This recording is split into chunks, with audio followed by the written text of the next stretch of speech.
Live from Professor Fudge's quarantine basement, it's 256 Chat with your host, Michael Fudge. Hi, everyone, and welcome to IST256 Chat. I'm your host, Michael Fudge, and we're here in week 13 for data visualization. With me today, I have Giuseppe Fiorenzini? Frankly, I'm desperate for guests, and he was just riding his bike through my neighborhood, and I just asked him to do this interview. I really hope it goes well. Scusi, Michael. Python is a super easy to make the data visualizations. You can make it a charts, you can make it a graphs, and you can make it a maps. You can cook up something, anything you want, and it's a super easy when you use it pandas. Hey, what a surprise! I had no idea you knew anything about this stuff. I feel like I lucked out. Hey, all you gotta do is ask. You can make the charts and the graphs and the maps are super duper easy in your pandas. And in the Jupyter notebook, it makes it really easy to display the charts and the graphs. So, you want to make a code more better? You include these things in your code. Oh, that's excellent, Giuseppe. Thank you so much. You're a lifesaver. Now let's get on with the lesson. Hello, everyone. And if you made it this far, you've made it to our last lesson, lesson 13, which deals with data visualizations in Python. This lesson has our final Zybook chapter, chapter 10, so make sure you read that for credit. And at the bottom here, you'll see that there's a place for in-class questions. Of course, that will be on Teams. I will be available during our normal class time. And forget the participation. That obviously is not going to work. So our agenda today, we're going to look at data visualization. What does it mean? Then we'll look at 3 data visualization libraries in Python. Matplotlib, which is based on the MATLAB API. Plotly, which is a cloud-based plotting framework, and folium, which is for mapping. So let's start out, as we always do, with a connect activity. What is the purpose of a data visualization? Is it A, B, C, or D? Is it to find relationships in data, to find patterns in data, discover meaning in data, or all of the above? Which one do you think it is? I'll give you a second to pause the video and think about it. The answer, of course, is D, all of the above. Data visualizations help us find meaning in data, help us find patterns in data, and help us find relationships in the data. A picture is worth 1,000 words, and this could not be truer than with data visualizations. So information visualization is a study of visual representations of data which help us reinforce understanding of the data. So it helps us understand the structure, relationships, and meaning of the data. And the various techniques that we use in information visualization are charts, graphs, and maps. And we will discuss those in a little more detail, of course. Let's talk about the anatomy of a visualization. Let me zoom this in so you can see it a little better. So there's my screen. What you're looking at here is a graph. Okay, it is not a chart. A graph usually represents continuous data, whereas a chart represents categorical data. So you see I have 2 lines. Each line is considered a series.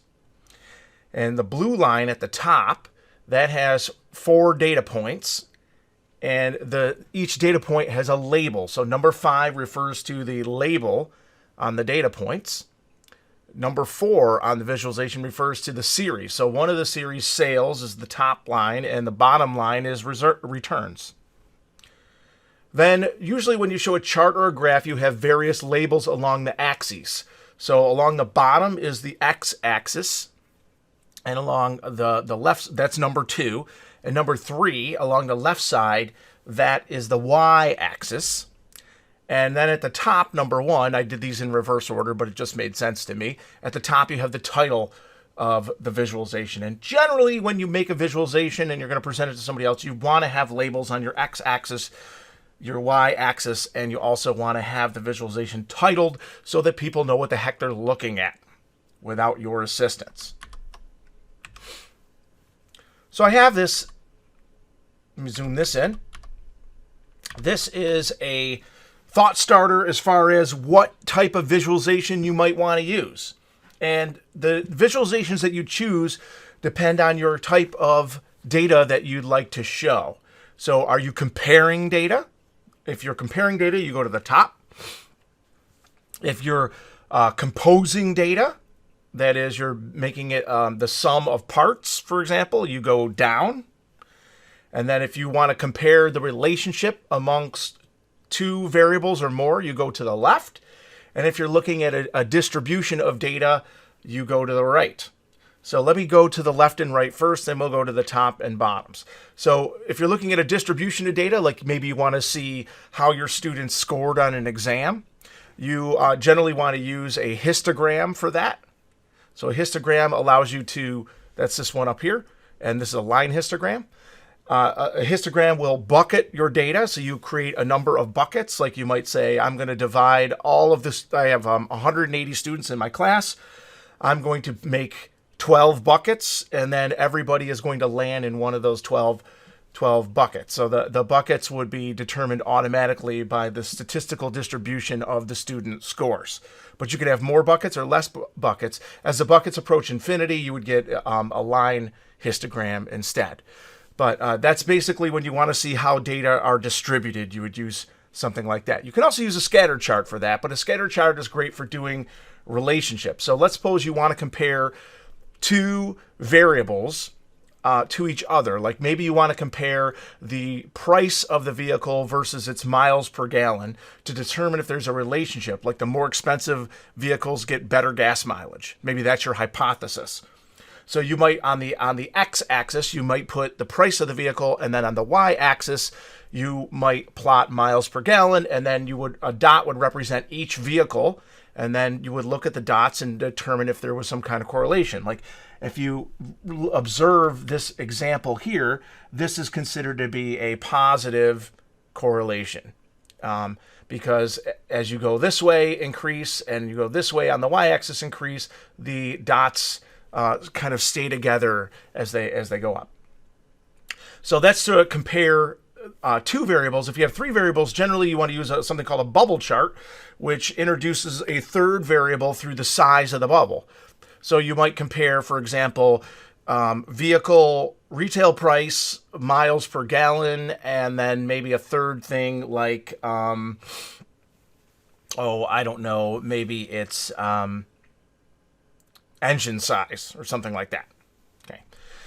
So you'd have three different variables. So that's when you want to compare variables. You use a scatter.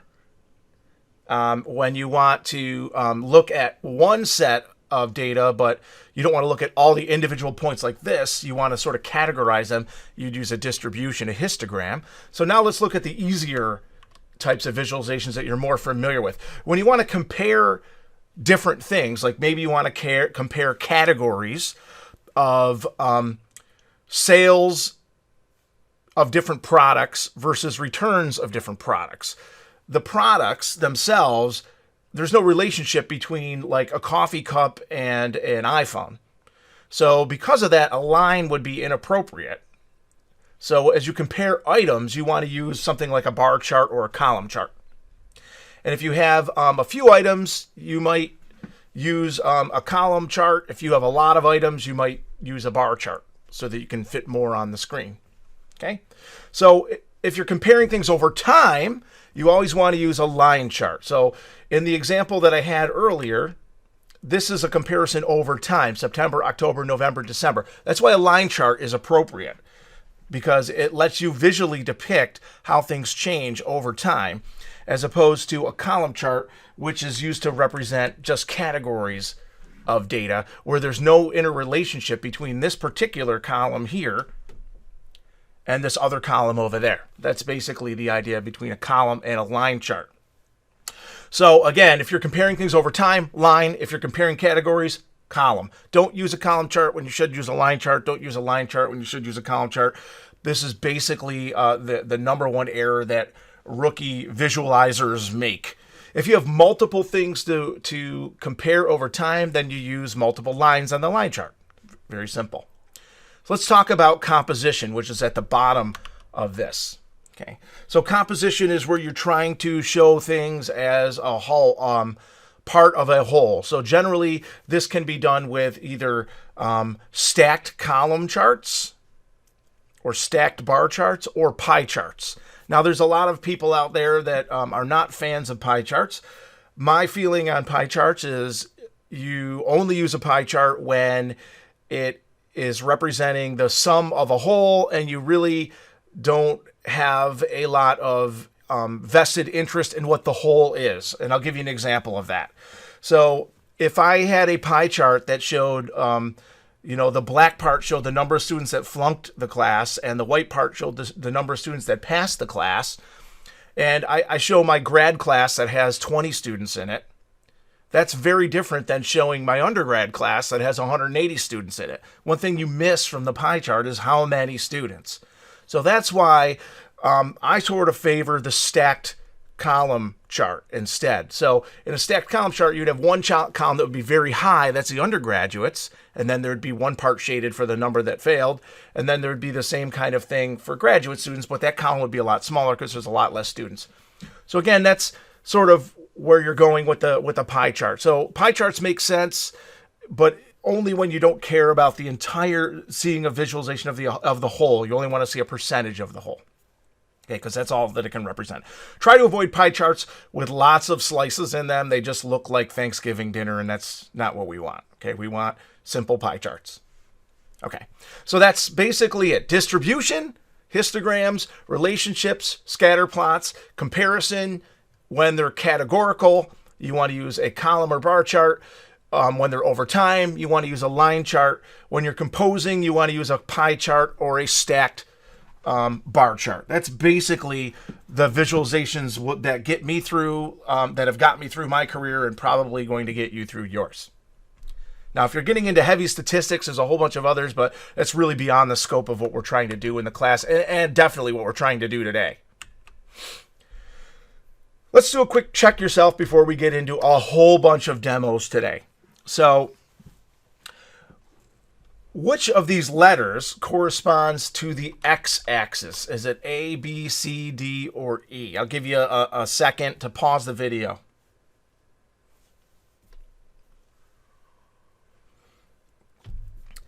The answer, of course, is D. D is the x-axis. C is the y-axis.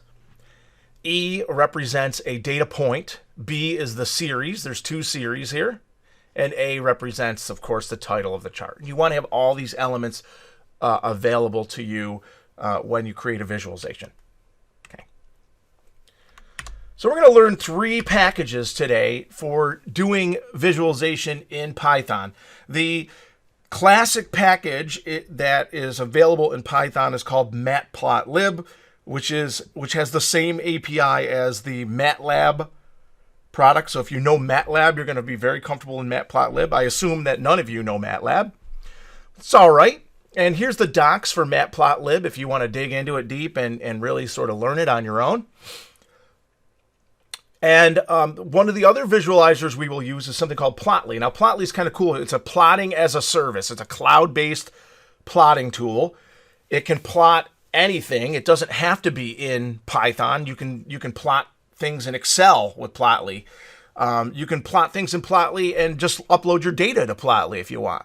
We're going to use it in Python so that we invoke a function in Python. It draws the plot in Plotly and then puts the web page back in the Jupyter Notebook. What's nice about Plotly is that it is a little better of a visualization. It's a tad interactive. People can sort of engage it a bit. So it tends to be a little better than the static diagrams that are drawn in matplotlib. And then finally, we'll show you a mapping tool. So if you want to take data and display it on a map or overlay it on a map, we will use folium, which is based on a JavaScript library called Leaflet.js. And what's going to happen here is you're going to pull in a map from OpenStreetMap and then overlay data on top of that map, and then it will render in the Jupyter notebook. And this is really kind of interactive. You can zoom in and zoom out of the map, pan it around if you want, click on the push pins or data points to see information about them. Really cool. So this should give you a lot of great ideas for your project. And what I'm going to try to emphasize today, because a lot of the examples you have, you can just kind of go through them yourself and look at them. What I'm going to really emphasize today is how do you take these tools and sort of build some interactivity out of them, because that's kind of what's going to make your projects really neat. Not just, I have to run this one cell and then a plot shows up and then I have to run this other cell, but how do you make a single story out of all this stuff? So that, you run the program and then it shows the map and then shows a pie chart. And, you don't have to rerun the program to do that. Okay, so I'll be using a lot of the Ipython environment in my code. So watch me code 1 will deal with matplotlib. And I will write some matplotlib to start to show you some basics. And then from there, I will really just kind of dive into several examples and explain them. That way you won't have to watch me do a lot of typing. Okay, so let's get with it. All right, I'm out here at my in-class notebook, and let's just start doing some typing here. Let's import matplotlib, and I guess that's good for now. Let's start there. Let's import the plotter. Import matplotlib .pyplot as plt. So it's pretty common to do this. So this is a Python object in this module, and I'm going to name it plot so that I don't have to type matplotlib.pyplot all the time. That's why I'm doing that. All right, and let's just do that in one cell. Oop, like that. So when I do this, by the way, if I do dir plt, you'll see that I have a bunch of functions in here that I can use. And if I say, hey, what is the type of plt? It's going to say it's a module, right? So this is a module off of this module, and I'm just going to call it plot.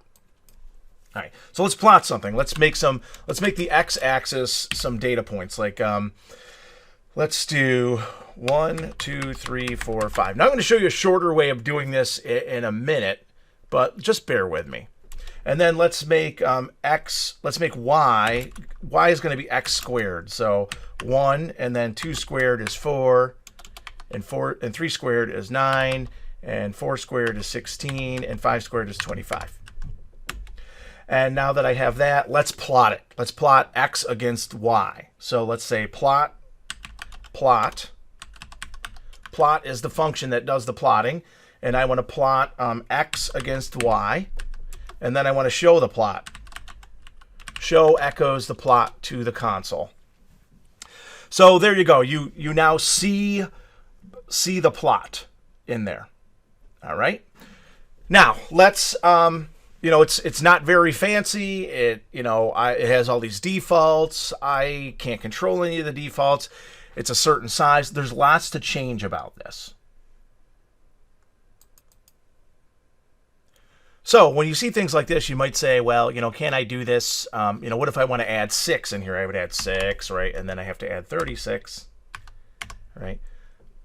So there's ways to do this more efficiently than the way I'm doing it. We'll just kind of skip that for now. Just sort of bear with the idea of the plot that I'm doing. I want to go a little further so you start to see it curve up exponentially. So 7 is 49. This is certainly not the best way to do this, but whatever. 64. All right, now you're starting to see that sort of curve up. Okay, good.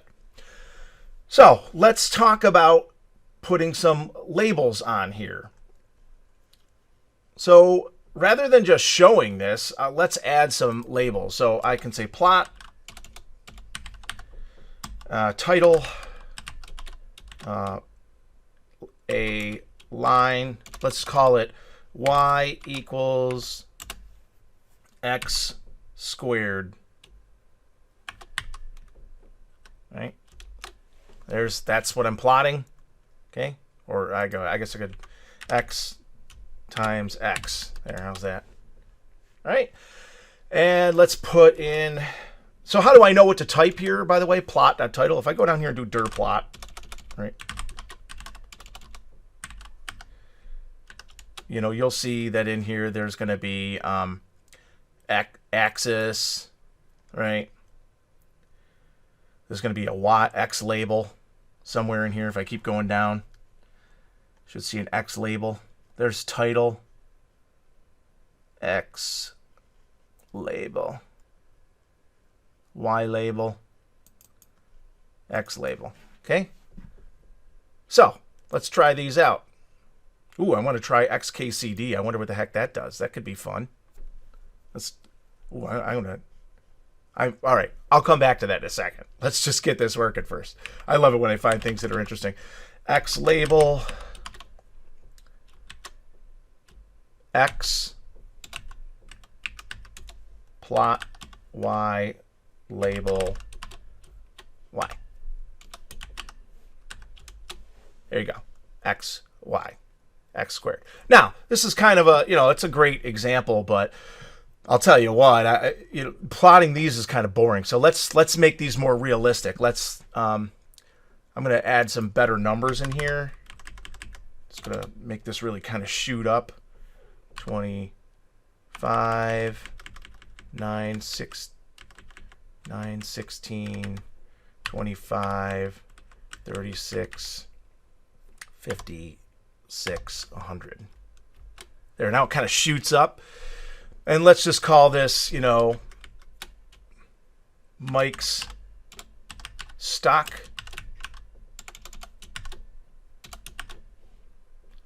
That's not a good idea. Let's call this sales by month. And then down here, we'll call this month. And over here, we'll say sales. There. So now it's a little more realistic. So January, February, March, and then there's a graph of my sales. My sales are going up. Very cool. Now, if you want to increase the size of this plot, you have to use a parameter here to change the figure size. So this is a way to configure matplotlib. And I like to usually put these in the top. So I'm going to make my figure size 20 by 10, which is going to make it a little bigger. I'll show you. See, now it covers pretty much the entire space. I like to do this so the it uses as much of the space in Jupyter as possible. It just makes for a better looking plot, if you will. Now, these labels are kind of small, right? Maybe I can increase the size of those. Yeah, so these labels are real small. Let's beef those up a bit. Title, font, size, let's go 24 point. So that's bigger, see that up there? And then let's increase these font sizes down here. Month, font, size, 16. There you go. And sales, font, size, 16. Nice and big. There we go. Looks a lot better. Let's play around with this line a bit.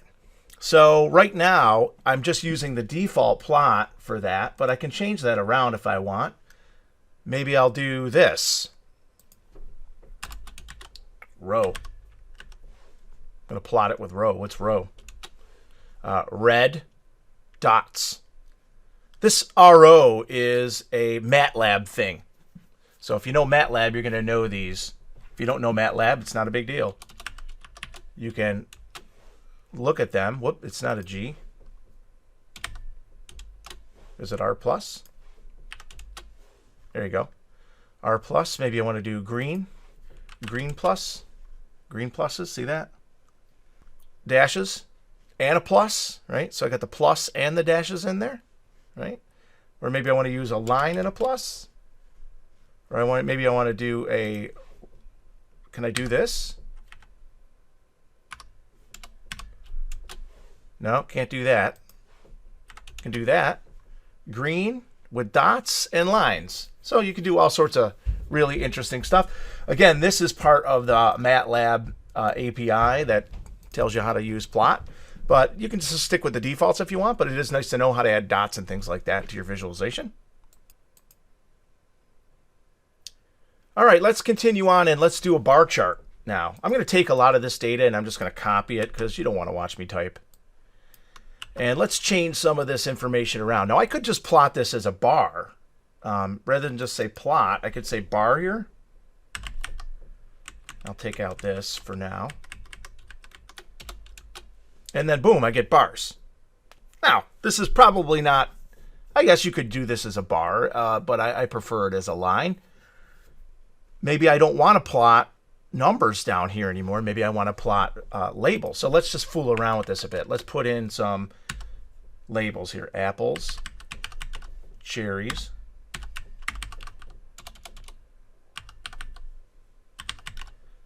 bananas.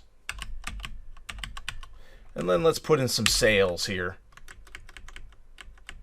And then let's put in some sales of apples we sold 100, cherries we sold 75, bananas we sold 150. All right, and then we're going to fruit sales.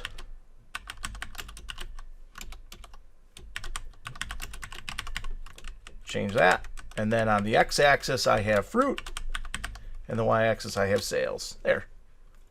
There we go, fruit sales, boom. And there's a chart. So you can plot bars, you can plot lines, you can plot pie charts. So I can come down here and say plot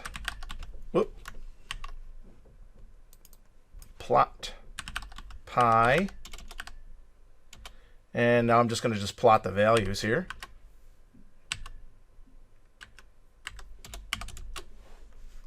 There's my plot. There's my pie. Nothing's labeled. That's not very good. I should probably do a plot show to get rid of all this stuff. I don't want this stuff to show up, all these tuples. So just there.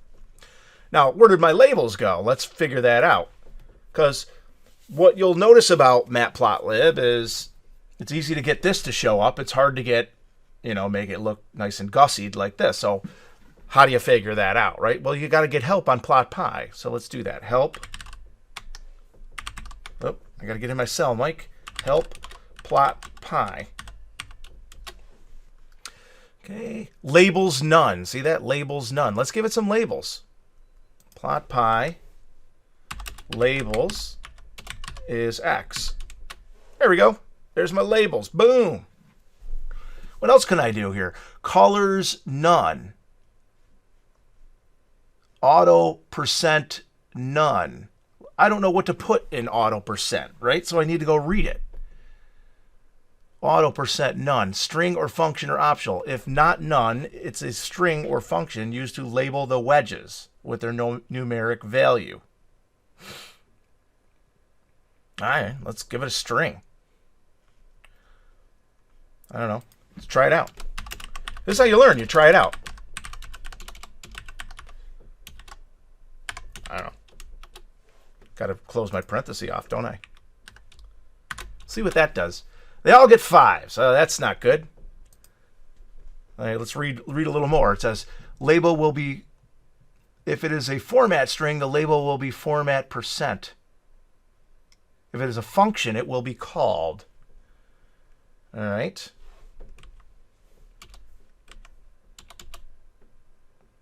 Can I give it a list? Let's see.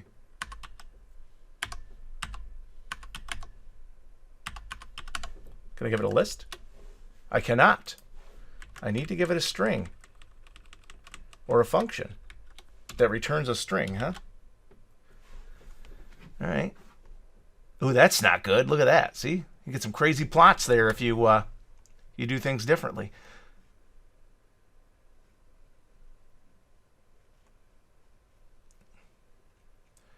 Okay. Labels, colors.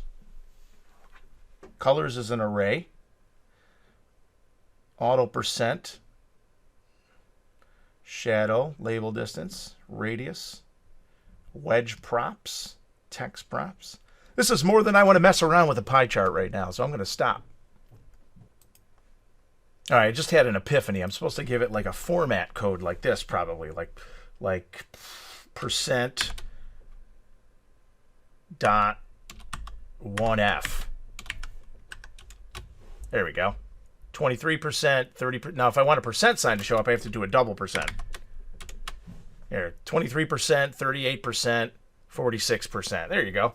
Yeah, I just had a little epiphany with that. So there we go, pie chart. I can still put labels on there and titles, right? I could say plot title, fruit sales, and it puts the fruit sales up there, etc. Okay, before we close out matplotlib, let's show two more things. One, how to integrate this into an application, and two, how to use pandas with this. Because most of the time you're going to get a data set. That data set's going to be in pandas, and then you're going to want to plot something from pandas. So two things really quick. Let's just write a really simple program like this. While true. Let's just make it do it 3 times. For I in range. The number of times it works isn't really important. 3. Count. Let's say yes. Input. How many? Yes. No. Input. How many? No. Okay, and we're going to draw a pie chart from this. So I'm going to take this up here, and then let's call this name survey. Name of survey.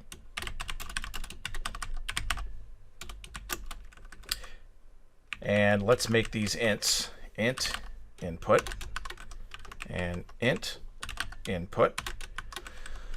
And we're going to plot a pie, and we're going to have my list be yes and no, and my labels be a list that says yes and no. See, I'm just throwing my list right in here, right? Just making my list as I go. It's kind of, and then we'll do our auto percent, but I don't want to go out to it. I'm going to do .0f.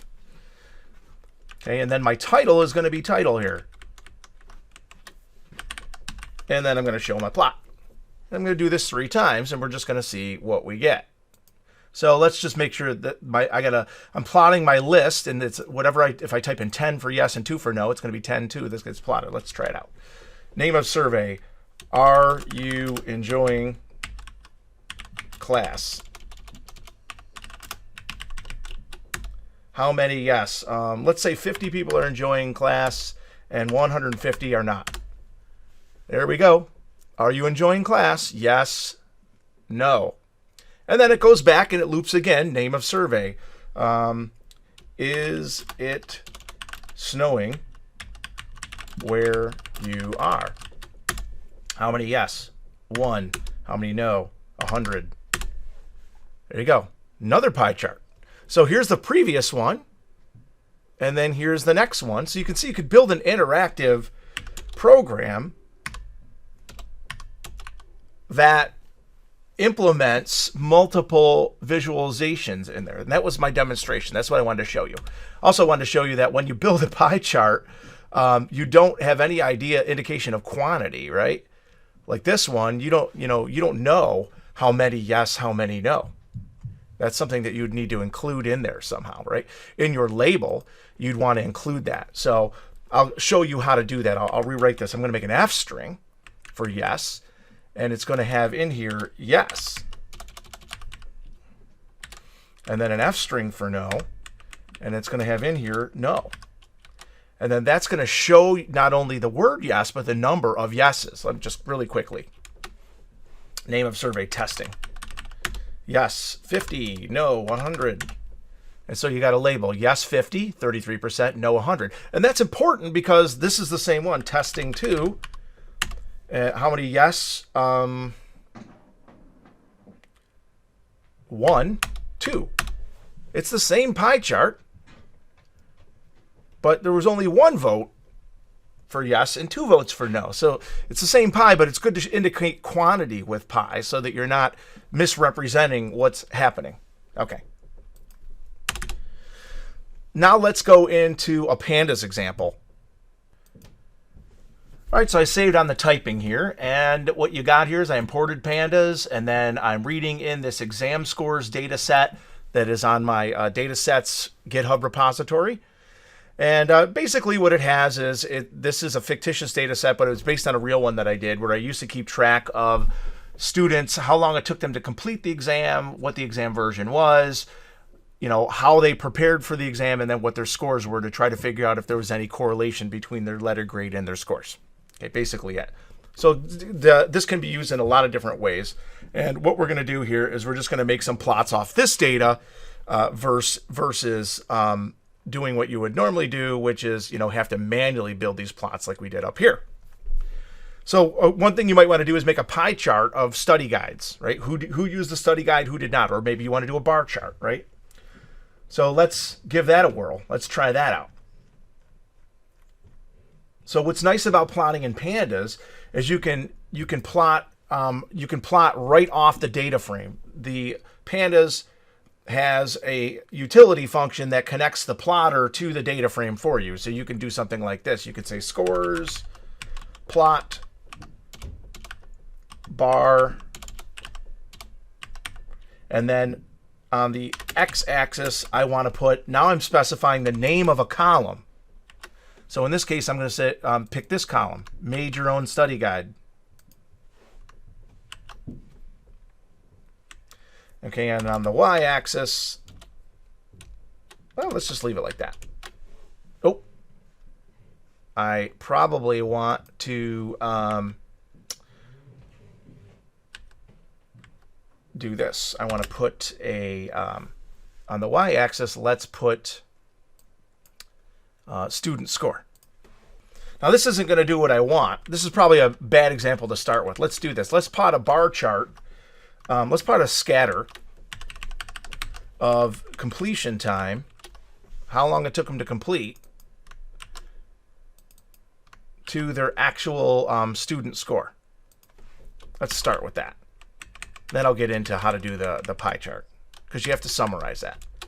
Okay, so there is a look at how long it took them to complete, and then what their scores is. I don't see really any correlations in here at all, which I've never found any correlations in all my years of teaching to these two things. Some students take longer, they do well. Some students take longer, they don't do well. Some students finish in 15 minutes, they do very well. Some students finish in 15 minutes and they do poorly.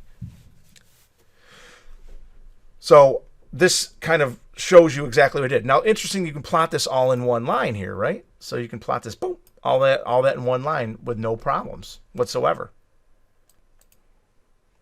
You might be wondering, you know, this is great that I can plot it in line, but what about getting a plotter back? You can still get a plotter back like this. I can do that and then say p plot. Oh, show, not plot. Oh, maybe not. Hold on. So I forgot. Let me just check. It's going to be dir p. What's the function here? Oh, it actually gives you back a display. So you'd have to use Ipython Display. Okay. So it works like this.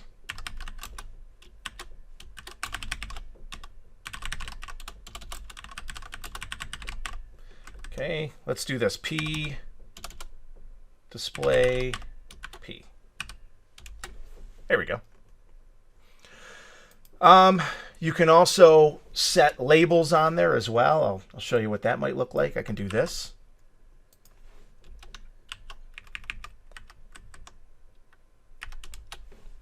There we go. Labels. And a title. Same thing. Okay.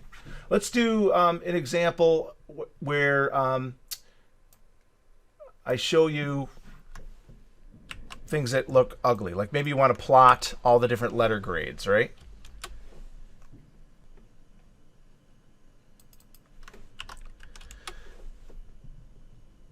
Oh, and it's, oh, I can't do this because if I do this with scores,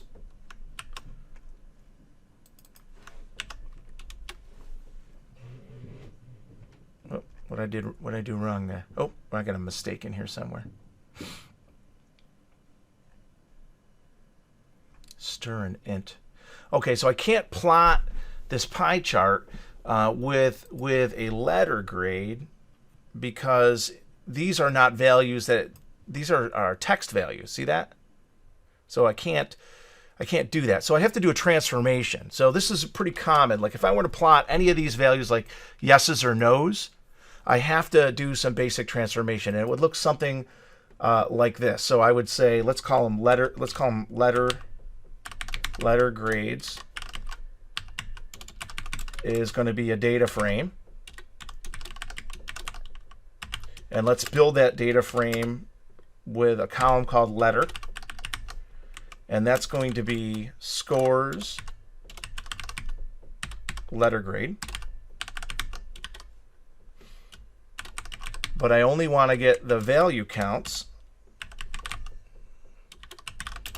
This is a series, by the way, value counts. And let's sort that based on the index. And then let's do my letter grades. You're going to see this in the lab. Plot bar. And let's sort. Let's try that first. I spelled something wrong. There we go. So there's your, now it can count them, right? So what this did here, if I just show you this, if I do letter grades, this actually makes a series. It's a mini table of just a count of each of the letters. This is what the game you have to play if you want to build like a pie chart out of this, you know, who made their own study guide. I'd have to do the exact same thing here. Like, so I'll try this out here. So I want to make a pie chart out of that, right? So I need to say SG for study guide is PD make a data frame. And then I'm going to make a data grade, and I'm just going to call this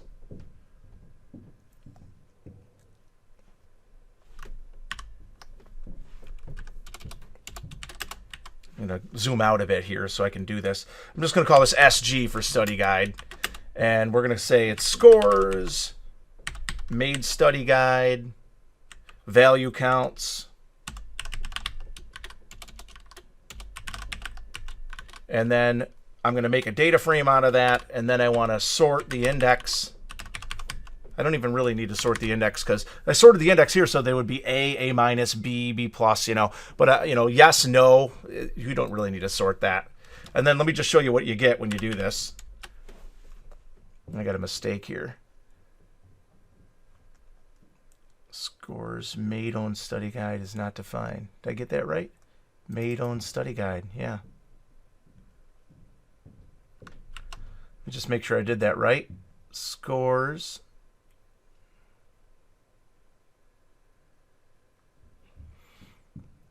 All right, that looks good. Yeah, let's get rid of this one up here, Mike. That's the problem. Okay, so there you go. 26 said yes, 25 said no, 14 did not answer. So maybe I want to make a pie chart out of that. So now it could be, that's a data frame, so I could say SG plot pie. Oh, and I'm going to have to give it a column here. So I'm going to say Y. Oh, I forgot the name of it already. SG.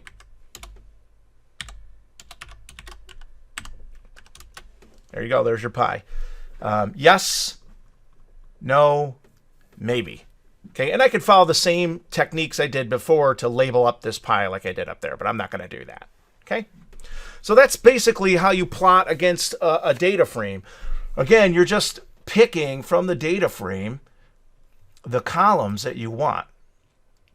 from the data frame, and then you're picking the type of plot you want: scatter plot, line plot, bar plot, etc. And if you want a summarization of the data, like you want to count the A's and plot those, you have to do that yourself using something like this trick where I used value counts. So this is a common trick. You're probably going to see this a lot in any of the work that you do in your project where you might want to summarize what's happening and build a plot from it. Okay, so that's basically matplotlib. Okay, let's move on to the next example and look at Plotly. So Plotly is a service, and you need to sign up for it. So here I am. I went to plotly.com, and then I go to this Chart Studio Cloud sign-in. Now, I've already logged in. I'm logged in with Google. I signed in with Google. I guess I could sign out and show you. You know, when you go here and sign in, it's going to ask you how to sign in. I just hit the Google button. And then I signed in with my one of my many Gmails. I signed in with my SU Google account. And then I'm in here. And if you go to settings, what you'll see is your API key, which you don't see here, but I already have mine copied. And that's what you need to use to generate your plots in Plotly. The other thing that will happen to you in Plotly is as it generates plots, it saves them. And sometimes you have to go in here and just delete them all out. So I like to just click here and delete them. And it's no harm, no foul that you delete them all out. And the reason it's not a problem is the code is in Python, and the code generates the plots. So no big deal. You delete these plots out of here because when you go to the Jupyter Notebook, it's going to make the plots all over again. So what I'm going to do here is I'm not going to type a lot. I'm going to talk a lot because, you know, you've seen me fumbling already. So you have to make sure you have the latest versions of Plotly and Chart Studio. So you want to have this pip install in your notebook. That was going to go down, use pip to download the latest and greatest versions of these two packages. You're going to find that what you have in your Jupyter Hub environment is not the latest. Okay, and then I have to import these things in here. You don't need them all, but eventually I needed these to do what I wanted to do. Okay. And then this is important. Everybody's going to have to do this. You have to set what's called a credentials file. This actually writes a file in the Jupyter Notebook environment so that you don't have to constantly pass in your username and API key. Okay, as you do a plot in Plotly, it will pass in your username and API key. What I'm going to do is I'm not going to run this so I can show you what happens when you don't set your credentials. So I'm going to run this. That makes a data frame. Right? And now I want to plot this as a bar chart, right? So the way that you plot things in Plotly is very similar to matplotlib. First thing you do is you make a series. So this says go bar. What is go? Go is a Plotly graph object up here. Okay. Graph objects are like bar charts, line charts, pie charts, blah, blah, blah, blah, blah. You know, all the things that we talked about, those are graph objects. Okay. In the Plotly help, it shows you all the different graph objects. Then what I do is I make a figure and I add a trace to the figure. This is a way to add a series. So add trace is the same as adding a series. So I want to plot this as a series. And then I have my layout and I have my title, my x-axis, and my y-axis. So this is just a function call that sets your axes. And then I show the figure. Watch what happens when I run this. It's going to take a while. It's going to churn. Oh, and then, oh, you know why? Because I ran this earlier. So this credentials file is here. But for you, what you'll see is it'll say you don't have a credentials file. You need to do that. So this is one thing you're going to have to do. You're going to sign up with Plotly, get that API key, paste it in here like this. And all the labs have that. So you can see I've got a plot here. And what's different between Plotly is it actually went to the Plotly cloud and drew my chart. And then after it drew my chart, the Plotly client on Jupyter Hub went to the URL to pick up the chart and draw it. And it's actually a dynamic chart. You can see you can hover over things and see data points. There's all these little widgets up here. You can take a screenshot, you know, all sorts of stuff. And it's usually you can zoom in if you want, right? Zoom out, etc. Okay. So that's basically the difference between Plotly and matplotlib. Is a little more dynamic. So let's go through what you can do with Plotly.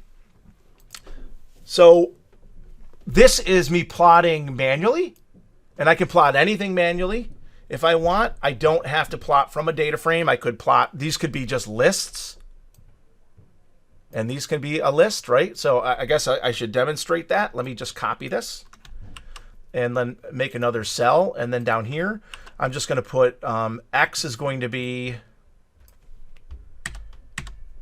Mike and Kim. And then Y is going to be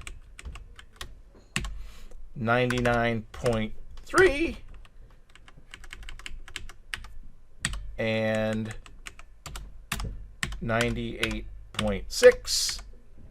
And then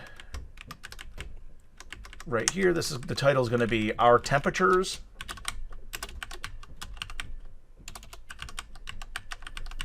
And then on the x-axis, I'm going to put person. And on the y-axis, I'm going to put temperature. So see, I can plot whatever I want.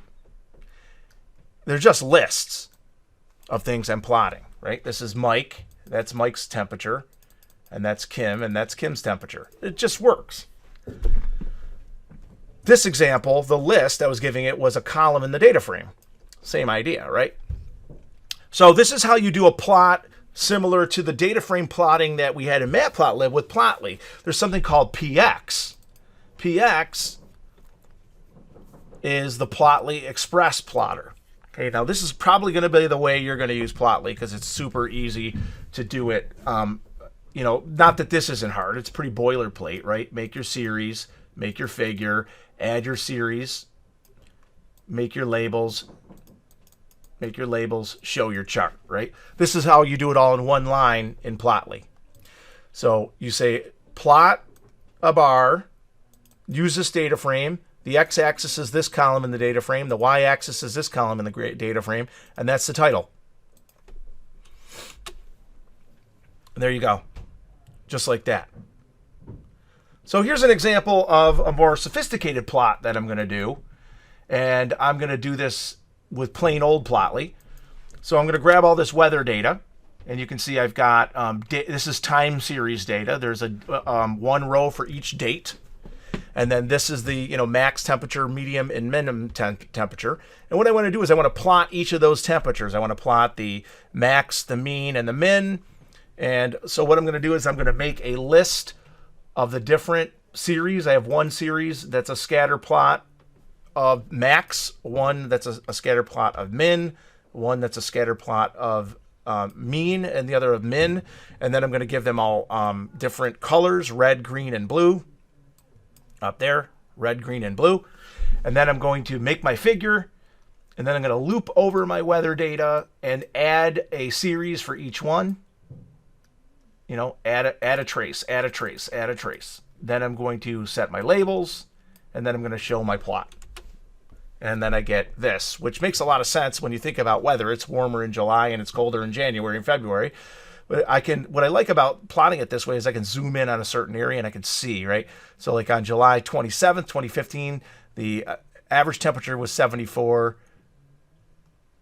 Average temperature was 70 on this date. The low was 57.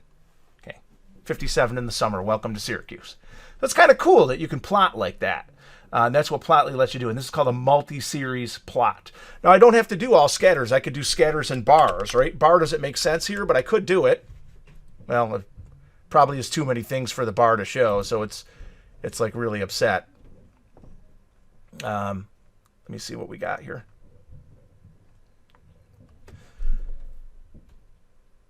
Go bar, yeah. What do I need for go bar? I need X and Y, right? So let's just go down here. Go bar, I need X and Y. And I'm going to take all the other things off, like these mode and stuff. I'm just going to take that all off, right? So I can plot this and throw bars in there. It's ugly, but I did it. And so that just goes to show you that you can do a multi-series plot, right? You can have one thing be a line, one thing be, a different kind of line, another thing be a bar. You can plot anything you want together. They don't all have to be lines or bars. Okay. So let's go back to that exam scores example from before, and let's do the same plot we did before. Here's the scatter plot of completion time to letter grade. Okay, but I'm using a bubble plot, and the bubble shows, so I have three things I'm comparing. I'm comparing the scores, the letter grade, the completion time, and the actual student raw score. Okay, so I'm doing a 3-level. And so here's a heat map. So, just showing you that there are so many different graph objects that you can use. And if you go to Plotly and go to the help page,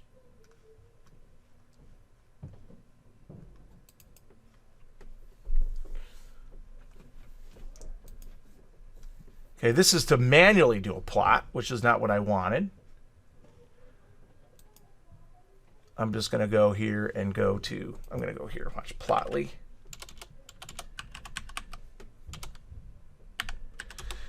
And we're going to go to Docs, Graphing Libraries, Python. And these are all the different kind of charts it does. Scientific charts, statistical charts, basic charts, financial charts, funnel charts, maps. It does all these things. So let's suppose you want to do like a bubble map, right? You just, and this is the basics of how to make a bubble map. I should be able to copy this right into a Jupyter cell and paste it and get something to show, hopefully. There we go. Pretty cool, huh? So where is this data coming from? It's, it's a sample piece of data that's included in Plotly. So Plotly has sample data sets, and this is just one of them so that you can just sort of see how things would get plotted. But that's kind of cool. So you can zoom in on the map, right? You can get all these little dots popping up here, right? It's kind of neat.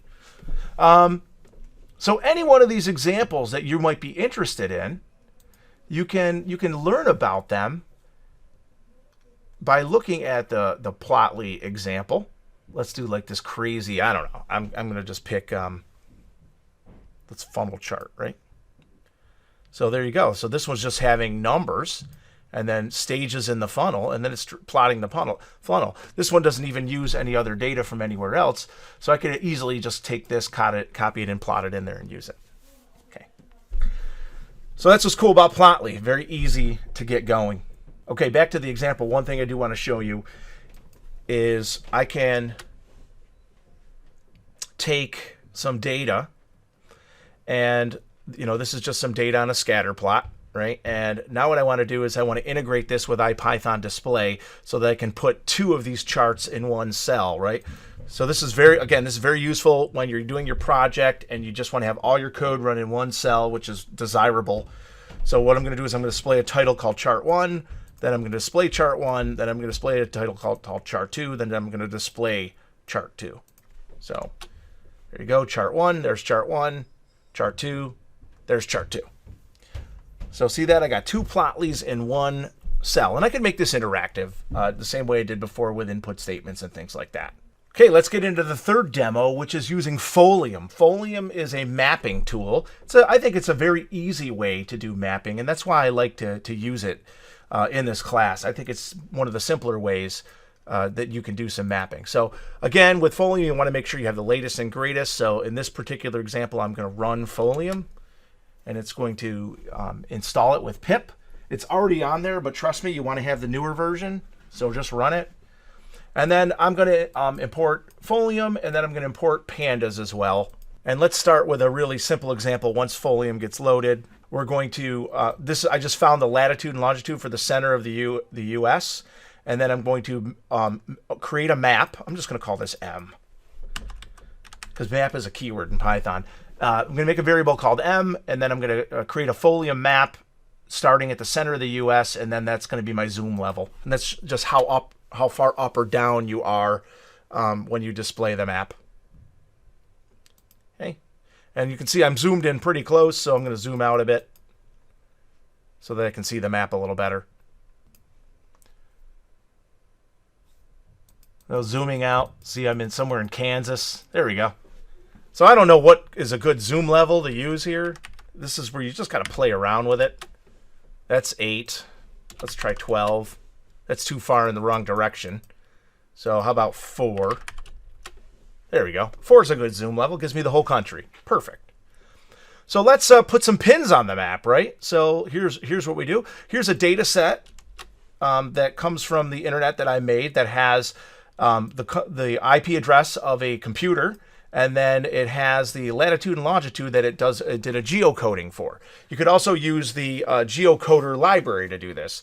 The geocoder library that you did in the last homework example, that has the ability to take an internet address and turn it into a latitude and longitude. I use that library to build this data set. So this is how you put pins on the map, is you loop over your data frame, and then you create a set of coordinates. So latitude, longitude, I make a set of coordinates out of that. The parentheses create what's called a tuple, or an ordered pair. And then I make a marker, and the marker is a folium marker, and the location is the ordered pair. And then when you hover over the marker, it's going to show you, I could have done this with an F string rather than using %s. We haven't done these in a while, so maybe I'll use an F string instead. I'm going to show the city, and then a comma, and then I'll show the state. And that's what I'm going to show when you pop up over the marker. And then to my map, which I'm going to call M, I add my child. So I'm going to add my marker. So this loop adds a marker, adds a marker, adds a marker, adds a marker. And then when I'm done, I want to show my map. And if all works, I should see my map. And each one of these has a pin, and if I hover over the pin and click on it, I can see the city and state that is in this data set here. Let's just verify that. So I have Arlington, Virginia, which is right there, Arlington, Virginia. So yeah, it worked. So those are pins. Those are map pins. And you can tweak the map pins all different ways. So like here's a list of all the possible colors of the map pins. I got that from reading the docs. And then I'm doing the same thing I did before, but what I'm going to do is I'm going to pick a random choice of color from that list of colors, and I'm going to use the user icon. There's different icons that you can show with the map. And so I'm using the user icon in a random color. So there's Dallas, Texas. Now you might wonder what icons you can use. Again, you just got to read the docs. There's lots of different ones. So here's an example of not using pins, but using circle markers.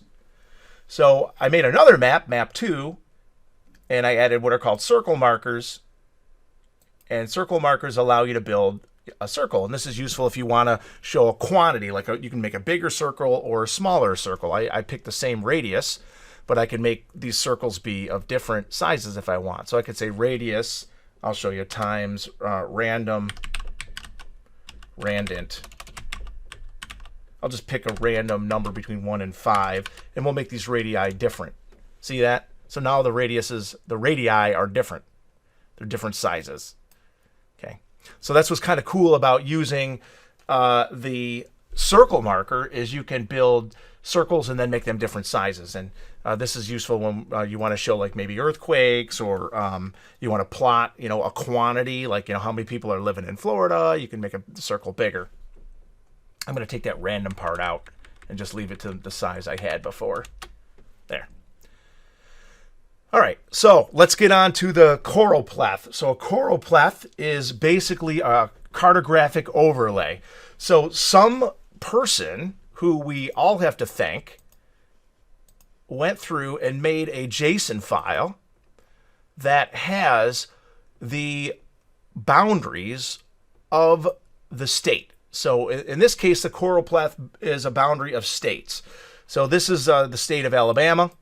And if you were to take all of these and draw them line by line and connect the dots, it would trace out the state of Alabama. You can trace out anything in a choropleth. It's just a matter of coming up with all of these itty-bitty latitudes and longitudes to do it. So you can find choropleths that do counties in the country, states in the country, countries in the world, you name it. Or you can make your own boundaries if you want. You could redraw what the U.S. should look like or what your country should look like. So how do I load this GeoJSON file up in my choropleth and use it? It's basically done like this. So you have a GeoJSON file, you make your map, and then you set the choropleth up. Then when you draw this map, oh, hold on, got a mistake in here. It should be geodata. Okay, and there you go. You've got your map, and then each of these blue things is its own boundary. And I know it doesn't look like that, but trust me, when I go to add this data here, so I have this data that has unemployment numbers by state. And then let's plot it again. Now I get different shades for each state. So New York, a little more darker, Ohio, a little darker, Indiana, not as dark. So each boundary gets shaded, California, very dark. This is website visitors. Here's one that does unemployment data. The one that you saw before did website visitors. This does unemployment data. So this coloring that you use is a color scheme. This is yellow-green, right? There's different fill colors. You can read the docs and learn about those different fill colors as well. So that's choropleths, that's mapping. Cool stuff. You can do a lot of really neat things with it. Let's conclude with an end-to-end example where we take this data from the Syracuse City Roads Challenge here. It was a civic hackathon where they have a data set of potholes in the city, and there's GPS coordinates for every single pothole in the city. And one of the things you might do is take that data set and plot where the potholes are on a map. So we're going to do that. That's going to be our end-to-end example. We'll plot those potholes on a map. I'm going to do that right in this cell here. So I'm going to import folium, and then I'm going to import pandas as PD. And then let's get a Syracuse map. I'm going to just paste this in there. I already got the latitude and longitude for Syracuse. I Googled where's the latitude and longitude for Syracuse, New York, and this is what it gave me. So there's my map. That's looks like a pretty good level that shows the whole city, and then we'll drop some potholes on there. So that's step one, is to get that map. Step two is I got to read in the data. So I'll read in the data like this. Right? So there's the URL to the data. And then there's the data sample. Now, it should be noted there is an error in this data. It has latitude and longitude switched. It's just an error in the way that the data file was generated. There's really not much that we can do about it except recognize that they're switched. And the way I know this is when I initially plotted them, all of the points were like in Antarctica. So I was like, all right, that's not right. Something's really wrong. And then I knew to switch it. So let's write the code to actually do all of this now. So I'm going to take this code up here, and let's go down here, and we'll put it all in one cell. So we have that. That's our map. That's our data. Okay, now we could do something like this. Now, it's a lot of data, and it's too much to plot on the map. When you plot it all on a map, there's like 8,000 potholes, and it looks crazy, and it takes forever. So I'm going to get a subset of the potholes. I'm going to get a random subset of the potholes using the sample function in Pandas. So I'm going to say subset is data sample 500. And that's going to give me 500 random potholes from the subset. And then I'm going to loop over them for row in subset 2 records, like I've done many times before. That's how you loop over things in Pandas. And then I'm going to say my coordinates is going to be Normally this is going to be row latitude, right? Row latitude from the data frame. And then row longitude. However, I told you that this is an error in the data file. These are reversed. So I need to fix that. I'm going to reverse these here like this. There. Now they're right. I know it's kind of hackish, but it is what it is. Normally the way I'd probably fix this is renaming these columns, but it's good enough for now. And then at the individual location, let's do this. Let's make an F string. And let's show the row street location.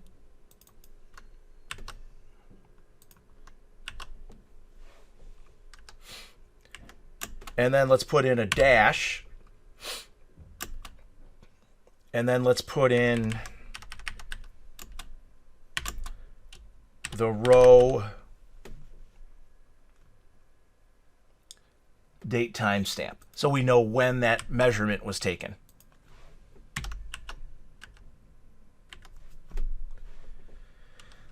Okay. A little F string action. So again, it's going to show the location, West Onondaga Street and Tallman, and then it's going to show the time that it measured, it recorded the pothole. And when we hover over the pin, we're going to see that. Now I'm not going to use pins because pins are going to get ugly quickly. So I'm going to make a marker, and this marker is going to be a folium circle. And I'm going to use the location of the coordinates, and the radius is going to be, let's go 15. I don't know if that's going to be good or not. I'm going to have to try it out. Pop up is going to be my location. And for the color, it uses an HTML color, and I'm going to use blue, which is this. No red, all the blue, no green. We'll do that for now. I might want to change it later. And I'm going to put a fill color in there. That's a lighter version of blue. So I'm going to do some red, mostly blue, mostly green. That's going to be a lighter shade, if you will. And then I am going to take my map and I'm going to add the child marker. And I'm doing that in the for loop. And then the very last thing I'm going to do is just display my map. All right, here we go. It's not color here. It should be fill color. And let's try that. Da-da-da-da-da. And there we go. Map. Dots. Ooh, they're green. That's not right. See, they work, right? Each one of these, East Adams Street to 81 Ramp, Syracuse, recorded on 5/7/2016 at 7:12 a.m. Here's one over here on Jackson Street, Townsend and McBride.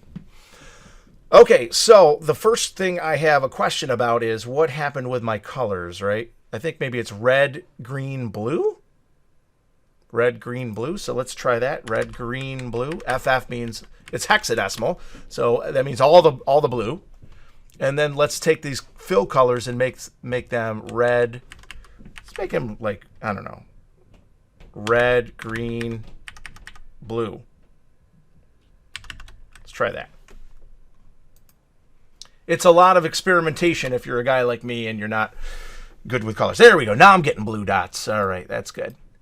So I can look at this blue dot. Let's look at this one over here. This is on South Clinton Street. Clinton and Fayette Street. Okay, 7:24 a.m. on 9/20. Let's try another one here. This one over here is on Barker Ave. Wilkinson Street and Barker Place. Okay. All right. This one over here is on Tracy Street. Erie Boulevard to Tracy Street. Cool. So there, I mapped those potholes and I put them on the map. And what's kind of neat is you can visually see where there's more potholes than others. Now it's a random sample of these. If I run it again, I'm going to get a different visualization with different potholes on there. But because it's random, you're going to notice that, there's certain areas that have more potholes than others, regardless of the fact that I'm only grabbing a sample. Okay, that's it. That's me plotting plotting potholes. Man, that's hard to say. Using folium. So again, folium basically gives you an OpenStreetMap layer that you can use. And then once you get the street layer, you can put markers on there. And you always have to for loop over to add those markers to the map. Now you can also try to do this in Plotly. Plotly has maps too, and they tend to be actually even more powerful than folium. But I do like to show you folium because you don't need to sign up for folium. It's not dependent on a cloud service like Plotly. So you might want to decide to use folium because you don't have to, rely on anything else other than your Python programming. But again, the folium mapping is pretty cool, so I encourage you to check it out. All right, let's finish with an exit ticket.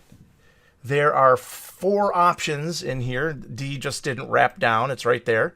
It says to plot a data frame with matplotlib, we use the plot method on the data frame, the iplot method on the data frame, the Chart Studio module, or none of these. So I'll give you a minute to think about it. Pause the video. The answer here is A, plot. The plot method on the data frame is how we plot Panda's data with matplotlib. And I have my example right here where I call plot. Letter grades plot bar. And that plots that bar column. And letter grades is a Panda's data frame. So that's it. That's plotting. I know it seems like a lot, but it's actually fairly simple. Remember that the process of building a plot is pretty formulaic. And I'll leave you with just this really quick thing to think about. Here's me doing a plot in matplotlib, right? I create a plot, I set the axes and the labels and the titles, and then I show the plot, right? And then here's me doing the same plot in Plotly. When I do it in Plotly, it involves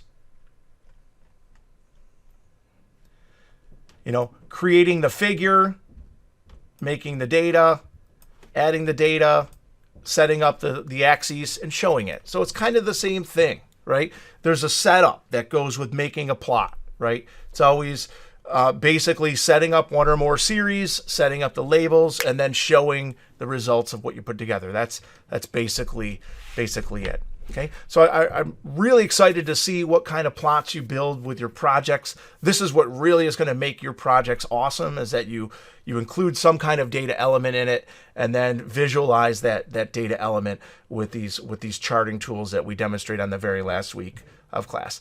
Thanks. Have a good time. We'll talk again. Bye now.